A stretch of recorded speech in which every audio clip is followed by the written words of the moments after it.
Programa de hoje, o cara que é um mega economista, diplomata e escritor. Quanto tempo demora para um país dobrar a sua renda per capita? Não sei.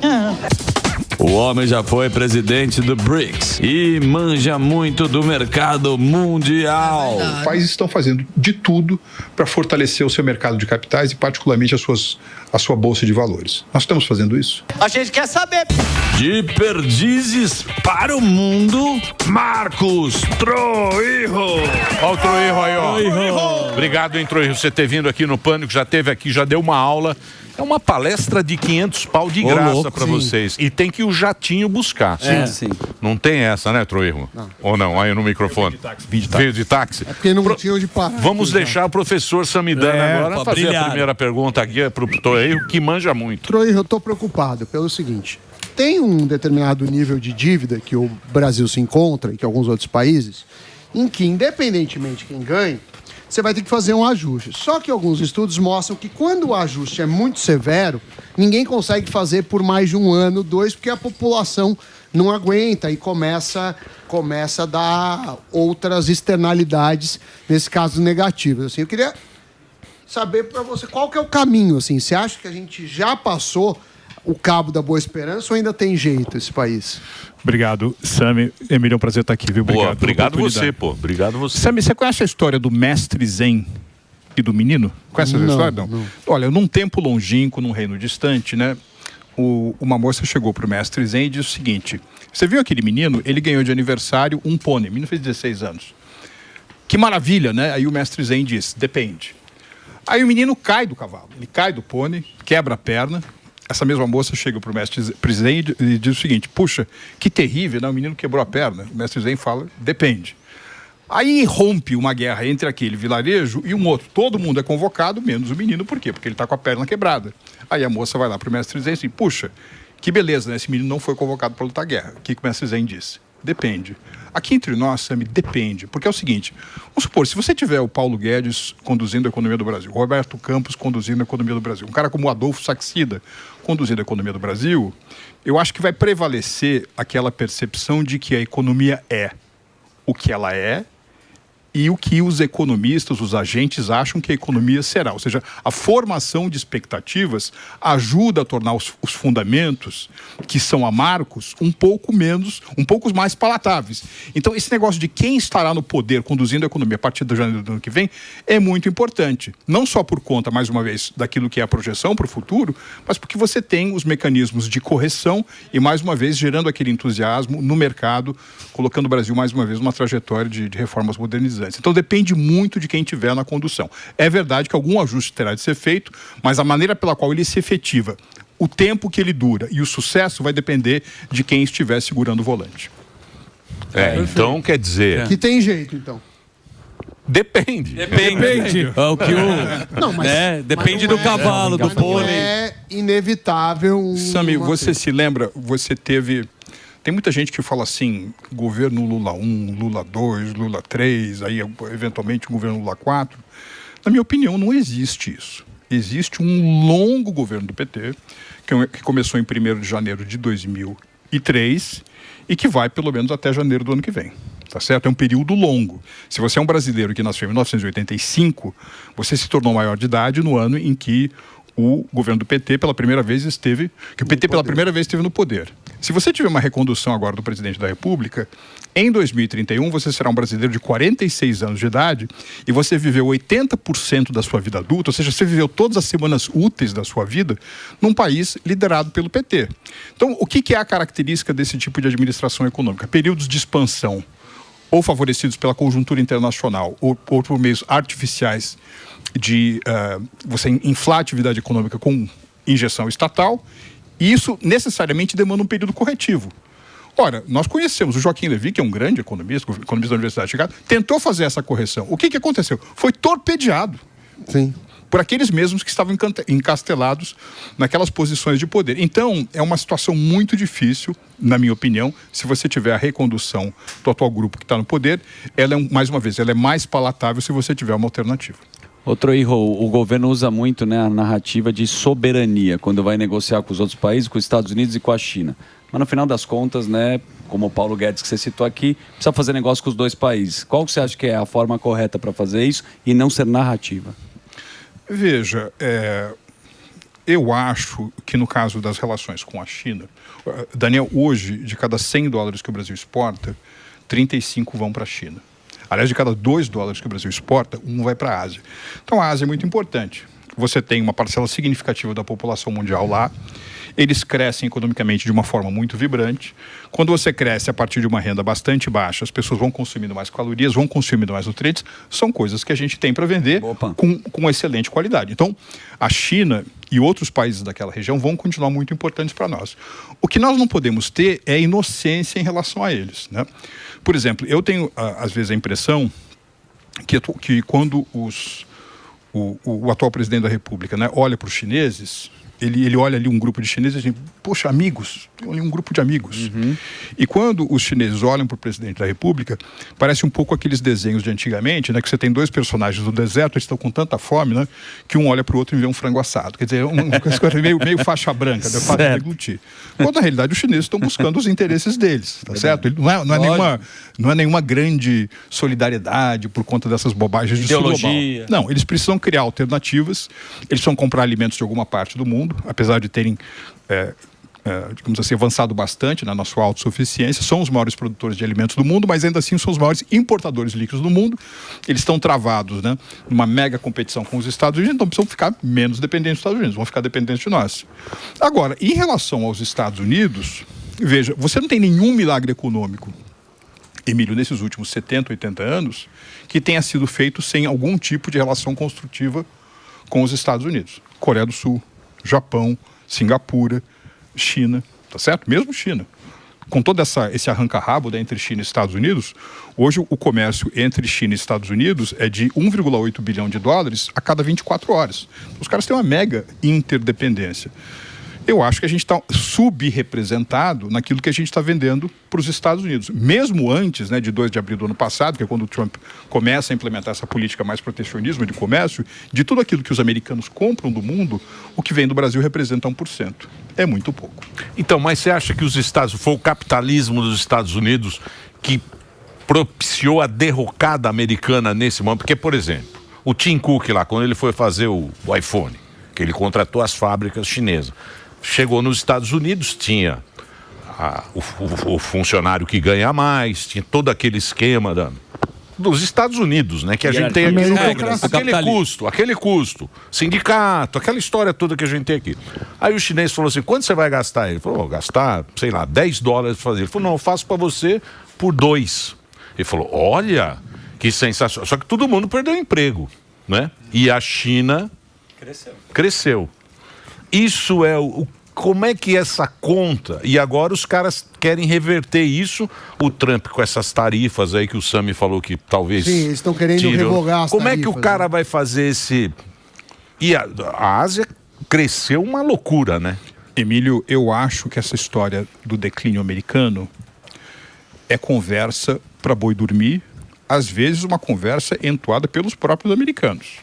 Agora, se você pegar de 1871, que foi o ano em que os Estados Unidos ficaram maior que a Inglaterra, passaram a ser a maior economia do mundo. Até hoje, faça chuva, faça sol, democrata, republicano, com guerra ou sem guerra, os Estados Unidos têm 25% no mínimo da economia mundial.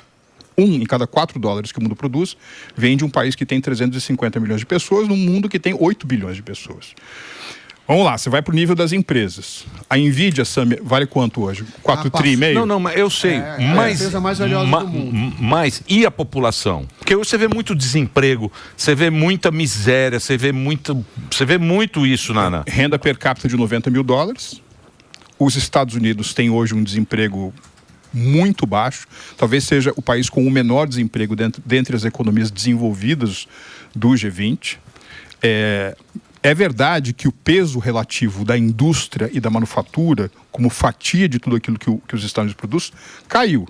Mas isso não os impediu de superar a crise energética dos anos 70, a crise da dívida dos anos 80, vencer a Guerra Fria nos anos 90, superar a grande recessão de 2008 e numa série de áreas aí, como é o caso da inteligência artificial, liderar o mundo. Se você pegar, Emílio, esse período de 2001 até 2019, no primeiro ano da Covid. Se você pegar a ascensão do PIB americano e a ascensão do PIB chinês, a boca de jacaré entre os dois vinha se fechando. Tinha muita gente, eu inclusive, que achava que 2027, 2028, eles falavam isso, a China ia ultrapassar o PIB nominal americano. Nos últimos 5 anos, a boca de jacaré voltou a subir. Então, mas existe ainda a classe média americana como existia, sei lá, há 30 anos atrás? A classe média, eu digo. Você pode pegar a classe média comparado com o que era a classe média dos Estados Unidos daquele período da geração do baby boom, ou comparar com outros países de desenvolvimento relativo semelhante. Por exemplo, hoje, se você pegar o estado mais pobre dos Estados Unidos, que é o Mississippi, eles têm uma renda per capita maior que a da Itália, que é da Inglaterra, que é da França e que é do Japão, que era o grande bicho papão. Então é narrativa isso? É conversa mole? Eu acho que se instalou nos Estados Unidos, Emílio, uma mentalidade de que nós fomos muito abertos demais ao resto do mundo. Isso permitiu a ascensão de uma economia como a China, que é potencialmente antagônica. Nós não queremos cometer esse mesmo erro com a Índia. Ao contrário do que foi a relação entre os Estados Unidos e a União Soviética, hoje a China lidera em certas áreas tecnológicas que têm grande alcance de mercado. Se você pegar, por exemplo, de parcerias comerciais, hoje cada 3 países do mundo, 2 fazem mais negócios com a China do que com os Estados Unidos. Então houve uma perda relativa de poder americano. Agora, do ponto de vista absoluto, os caras estão muito fortes ainda. Muito fortes. Muito bem. Boa. Que aula, hein? E o cara manja, né? Isso aí é pra você aprender. Fazer break, Dedê. A hora que o programa tá bom, ele quer um break.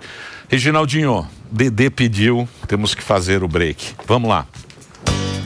A gente continua nas plataformas, para você que está na TV, na rede, a gente continua aqui. Vai lá. Eu queria fazer uma pergunta, eu vi uma entrevista que o senhor deu sobre o ESG 2.0, eu gostaria de entender o que seria e qual seria o impacto também nas empresas, a relação com a China, o que esse ESG 2.0 tem para acontecer, para dar uma mudada aqui no mercado e nas empresas? Então, se a gente entrasse numa máquina do tempo, voltasse 20 anos atrás, você ia ver que no nível dos governos, das empresas, das estratégias corporativas, essa sigla, ESG, passou a povoar, que são as iniciais de E, environment, meio ambiente, S de social e G de governança.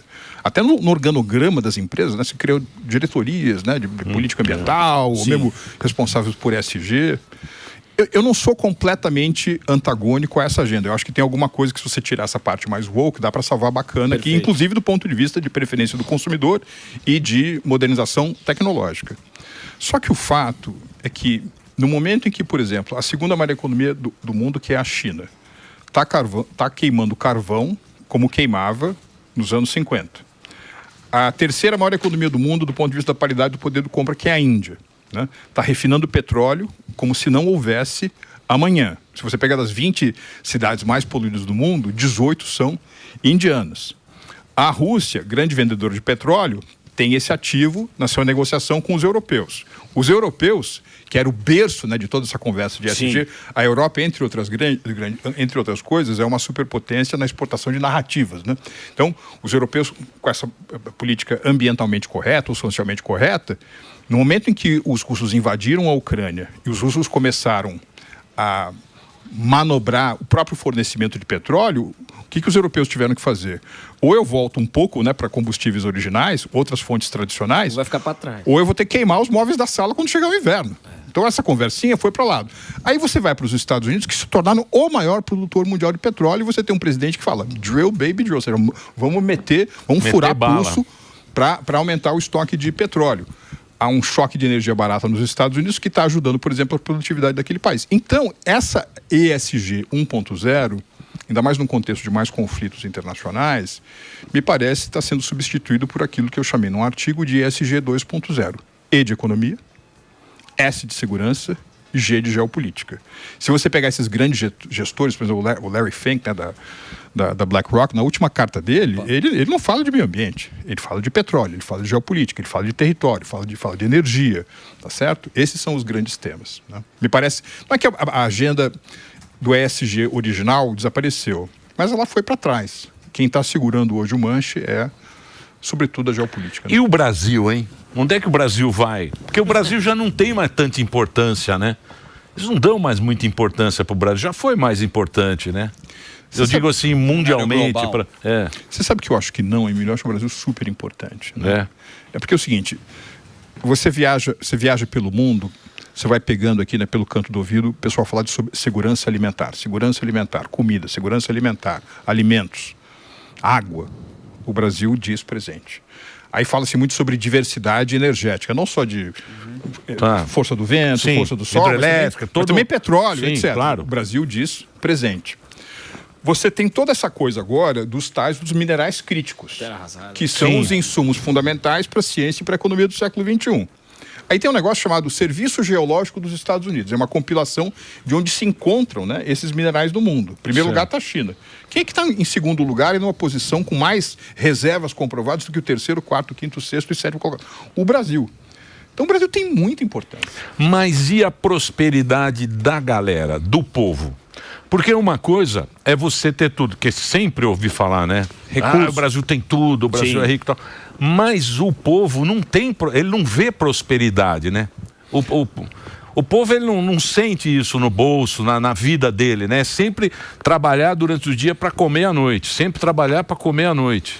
Um pouquinho antes de entrar aqui, eu estava falando com uma colega da produção, Emília, ela falou assim, o senhor é economista, mas o senhor é diplomata, né? Eu estava lembrando que quando eu entrei no Itamaraty, em 1992, Emílio, a economia do Brasil era maior que a economia da China. Sim. Hoje a economia da China é 8 vezes maior do que a economia do Brasil. Agora, é por alguma coisa que, enfim, todo mundo criou um complô contra o Brasil? Não, nós fizemos erros. O Petoca, você disse? Eu acho que nós tivemos... Você está botando na conta do Petoca, que está aí desde 85 comandando. Vamos lá. Você tem 2 governos do presidente Fernando Henrique Cardoso. Sim. Governos algo que de arrumação, depois de um longo período hiperinflacionário. A bola chega mais no chão, ela chega menos quadrada no início de 2003, apesar dos caras dizerem que herdaram uma herança maldita. E aí você tem um grande período internacional de expansão, sobretudo com o crescimento da Ásia, que dá um valor maior para tudo aquilo que a gente tem vantagem comparativa, tá certo? Ali que a gente deveria ter feito grandes movimentos de reforma, nós não fizemos. E isso cria um teto baixo, por exemplo, para que o Brasil invista em pesquisa, desenvolvimento e inovação, que é a antessala daquilo que você está chamando de geração de prosperidade. A gente acaba sendo uma economia muito criativa, tem muita gente criativa, mas nós não somos muito inovadores. Por exemplo, a partir de janeiro do ano que vem, você acha que se você tiver uma reeleição do presidente da República, começa no país um estupendo período de reformas de maneira alguma. Vai acontecer isso? Não vai acontecer. Tá certo? Então, mas teve a chance ali com o Paulo Guedes, né? O Paulo Guedes, porque ali você via, o Brasil vai mudar, vai ter economia de mercado, a gente vai ver uma coisa diferente, né? A gente vai ter oportunidade que é aquilo que você falou, né? Quem nasceu em 85 tá velho agora e não viu outro país, né? Mas veio pandemia, veio toda aquela coisa, essa brigaiada, essa confusão, aí... Paulo Guedes é o mais brilhante economista que já teve à frente de uma pasta econômica do governo brasileiro. Ele se preparou para isso no Brasil e em Chicago. Ele foi conselheiro econômico do candidato Guilherme Afif Domingos em 1989 e ele foi procurado pelo presidente Bolsonaro, à época candidato, para montar uma equipe econômica. Ele criou uma agenda absolutamente extraordinária, só que depois de 14 meses de governo, o mundo foi afligido por aquela que é a maior crise. Eu vi que vocês estavam falando sobre o Covid. Sim. Na percepção de todos, a maior crise de saúde pública desde a gripe espanhola do século passado. E aí você tem que ter uma agenda, enfim, você tem que cuidar das pessoas, você tem que reagir. Aquela que é a sua agenda propositiva fica um pouco refém dessa que é a conjuntura. É como se fosse um jogo de tênis, né? No jogo de tênis, o que você faz? Você utiliza o seu saque como a sua estratégia. Agora, se só seu adversário saque, você fica só respondendo. É um pouco esse tipo de situação, uma conjuntura que não favoreceu aquele momento, mas que vai favorecer agora. Porque esse ESG, né, que você mencionava, né, esse mundo que é mais intensivo em geopolítica, na minha opinião, ele é mais prejudicial, ele cria mais obstáculos do que benefícios para a grande maioria dos países. Agora, pelas características do Brasil, não é nenhum mérito administrativo, é apenas uma característica de para onde o mundo está indo. Curiosamente, o mundo oferece mais uma vez uma chance muito grande para o nosso país. A chance está... Eu queria saber se num eventual convite. Você aceitaria essa bucha aí, né? Paulo Guedes já falou que não quer saber. O Gordão quer montar a chapa. Não, chapa não. com pão. Porque assim... Você já convenceu ali o Gordão. Pão na chapa. O Paulo Guedes aqui, o Paulo Guedes já falou que não tem mais interesse, como você falou, um cara brilhante. E eu queria saber se com eventual convite, se você toparia pegar essa bucha aí pro ano que vem, não. Tá certo? Não, Forte abraço. Veja, sem falar em pastas, né, sem falar em pastas, eu acho que em algum momento, né, eu gostaria bastante de contribuir para o Brasil, claro. Aí, tá vendo? Tá certo. Aí, Anota aí, Flávio. Espera aí que eu vou escrever uma carta aqui. Pra jogo. Vou escrever aqui. Quem tem Mas onde o Brasil erra que você fala tanto assim, né? Porque a gente tem tanta oportunidade de beira com esse abismo aí econômico. Por que o Brasil vai tão mal? O governo, assim, a gente está vendo a América do Sul indo mais para a direita, né? Os outros países. Você acha que o governo de esquerda, você que já trabalhou também nessas áreas também diplomáticas, ele erra, o país ele costuma ir mais... Veja, Daniel, você tem duas maneiras de interpretar o que alguns estão chamando de onda azul, né? Certo. Uma é pela lente político-ideológica, cultural. Perfeito. Eu não estou dizendo que isso não é importante. Agora, eu acho que tem alguma coisa que é mais relevante para a decisão do eleitor, que é, está indo bem ou não está indo bem? É aquilo que nas empresas a gente chama de indicadores de performance, né? A tal dos KPIs. Os seus indicadores são bons ou não? Você fez uma boa gestão ou não? Como não é uma boa gestão, você troca de governo. E é uma coincidência entre má gestão, né, situação desfavorável e governos de centro-esquerda na nossa região. Por isso que mudou Chile, mudou Bolívia, mudou Peru, mudou Colômbia e assim por diante. Eu imagino que isso também possa chegar no Brasil. E aí, claro, já falando do Prafentex, uma das coisas que a gente precisa fazer é atrelar, por exemplo, o peso relativo dos impostos ao tamanho do Estado. A gente vai ter que diminuir. Nós vamos ter que fazer uma reforma de Estado no Brasil. Todo mundo diz aqui que a gente fez uma reforma tributária. Então você, de fato, simplificou alguns impostos, você acelerou procedimentos, só que você não mexeu no peso relativo do Estado. Então é como se fosse uma corrida de triatlon que o cara nada bem, ele corre bem, só que na hora que ele sobe na bicicleta, ele está tão pesado que ele quebra e, portanto, ele acaba perdendo pontos. Veja, nesse momento, Daniel, que a gente fala, de cada $100, né, cada R$100 que o Brasil produz, 33 vão na forma de carga tributária. Certo. Eu vi o Sami também mencionando a política americana de tarifas. Isso. Né? Eu acho que essa política americana de tarifas vai machucar muito os Estados Unidos. Sim, já está machucando. Agora, ao mesmo tempo, eles estão fazendo algumas coisas do ponto de vista de desregulamentação, desburocratização, facilitar a vida do empreendedor e corte de impostos, que tem algo que compensado os efeitos negativos da política tarifária. Por exemplo, hoje a carga tributária como percentual do PIB nos Estados Unidos é 25% e está caindo.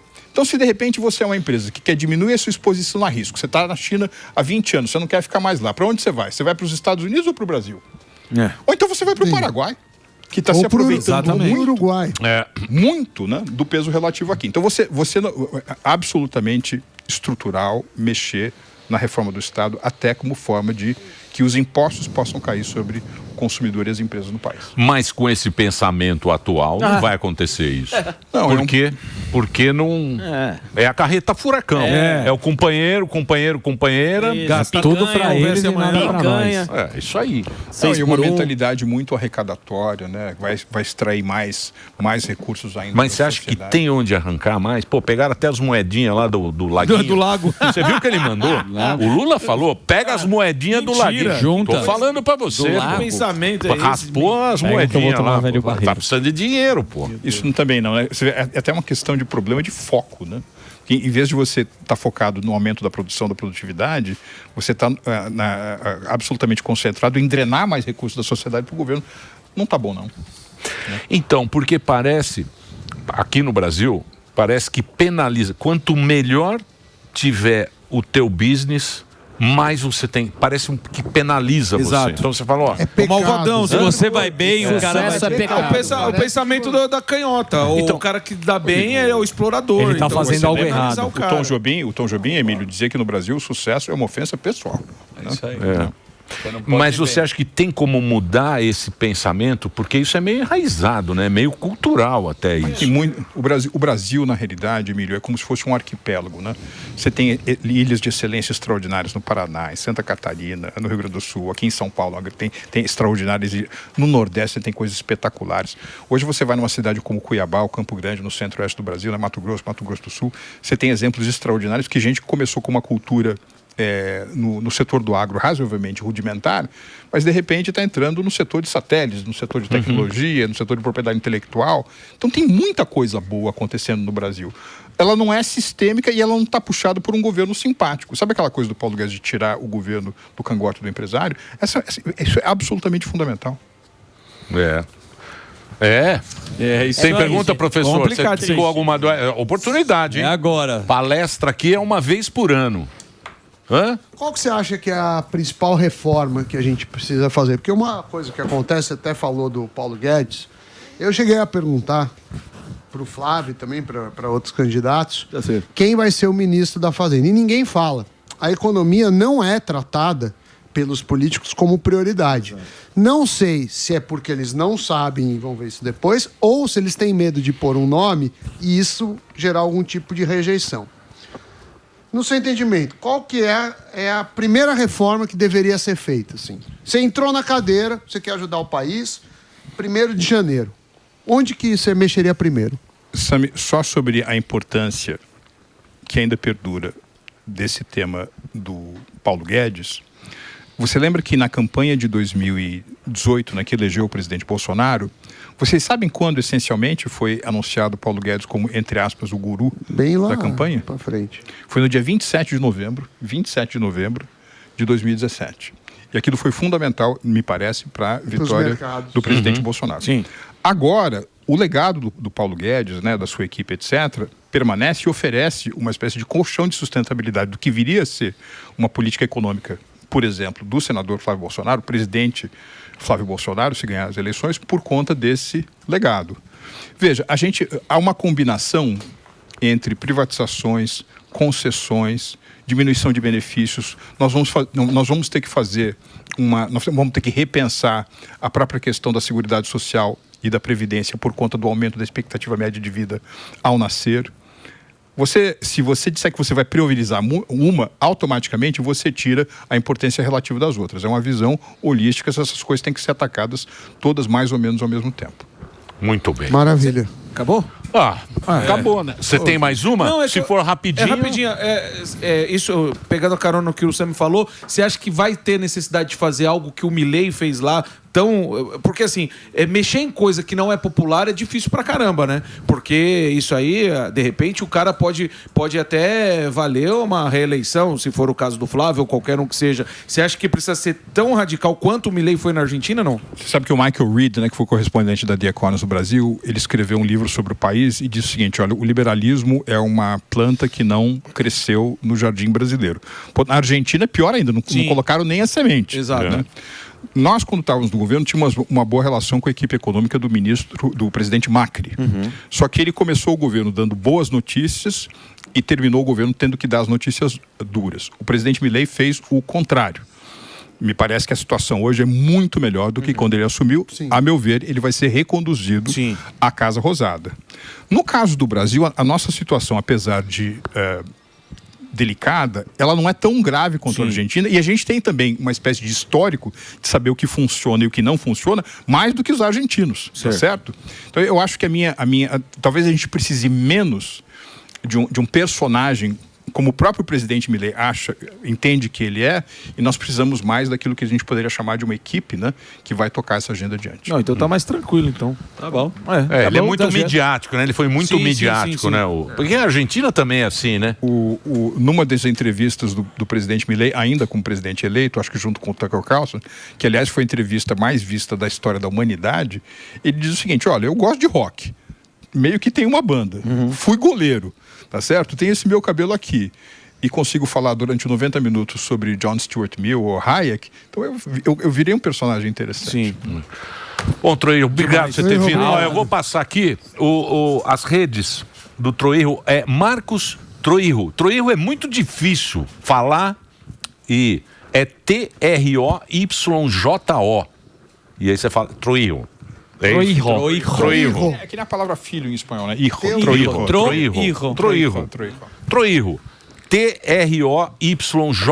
Marcos Troirro conversou com a gente para você seguir no X. E é o nosso mestre aqui, o professor, deu uma aula aqui palestra é caríssima, Sim, mas para Foi você de que está graça aqui no hoje. Pânico, você tem que agradecer ao Troerro que esteve aqui. Obrigado, Troerro. Uma alegria. Obrigado, Emílio. Obrigado. Muito bacana você ter vindo. Muito obrigado. Vai lá, Reginaldinho, faz o break, por favor.